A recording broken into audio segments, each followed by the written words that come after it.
The University of Birmingham's library has discovered it holds one of the oldest surviving copies of the Quran in the world. Radiocarbon dating indicated that the parchment folios held by the university are at least 1,370 years old, making them of the earliest written forms of the Holy Scripture in existence. A treasure that is of global significance to Muslim heritage and to the study of Islam, as well as being a source of great pride to the local community. This would also date them to within a few years of the actual founding of Islam, and so possibly written by a companion of the Prophet Muhammed, peace and blessings be upon him. The two leaves of parchment date from between 568 and 645. Prophet Muhammad, peace and blessings be upon him, lived between 570 and 632. Researchers said the manuscript consisted of 2 parchment leaves and contained parts of chapters 18 to 20, written with ink in an early form of Arabic script known as Hijazi. The parts of the Quran that are contained in those fragments are very similar indeed to the Quran as we have it today. And so this tends to support the view that the Quran that we now have is more or less very close indeed to the Quran as it was brought together. The university said it will put the manuscript on public display in October. The manuscript was part of the university's collection of 3,000 Middle Eastern documents, which were acquired in the 1920s through trips funded by philanthropist Edward Cadbury to raise the status of Birmingham as an intellectual centre for religious studies. Well, to discuss what this amazing discovery means to British Muslims, I'm joined on the line by Imam Muhammad Talha Bukhari from Birmingham Central Mosque, and by Osama Zain al-Abidin, who's head brother at the University of Birmingham Islamic Society. Let me start with you, if I may, Imam. Have you actually seen this manuscript yourself yet? Yes, I have seen myself, because the chairman of the mosque was invited to see this manuscript, and he took me with himself, and I witnessed and I saw the paper, the Quranic manuscript. Yes. What did you feel as you saw this historic copy? It would be historic, and what the date was given by the Oxford University by the radiocarbon testing, that looks authentic, because the writing is quite old times writing, and it is very similar by that writing, which was written in the time of the Prophet Muhammad for those invitations what he has sent to the monarchs and the kings of that time.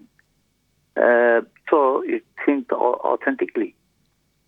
Now, we heard in the video report that it's been with the university since the 1920s, a donation from the Cadbury family, but how come it's taken so long to sort of realize its existence? Existence could be because there is possibilities for existence. They have said that they have found these pages in some books, some book. Yeah. Then they by contacting with the Islamic department students, they found out, it is the Quranic pages. And because there is no punctuations which is called marks for the vowels, which is called fatha, kasra, zamma, there is no sign of these things. Because these vowels and sign of vowels and the punctuations was put in the time of the Hajjaj bin Yusuf. And Hajjaj bin Yusuf came in the power in 691. Obviously, it looks that it is before that. This manuscript is before that, because this manuscript has no punctuations and no sign of vowels. Thank you. Let me turn to Osama Zain al-Abidin. In your view, what is the significance of this discovery? Well, in light of the recent events and in light of course, the Eid and all the happiness that is across the Muslim world currently, It is something that's very exciting for the Muslims in Birmingham, especially because not a lot of positivity is formed around Islam, and if something like this comes to light and it is proved that it is in fact just under 1400 years old, it'll be something significant for everyone in the Muslim community, and something that everyone would want to see and be a part of. And will it now remain on permanent public display in the university library? What's going to happen to it? The university have spoken to us, and they said that they have received hundreds of calls today asking about this. Of course, some of the calls have been inspiring for the person who took the call from the university.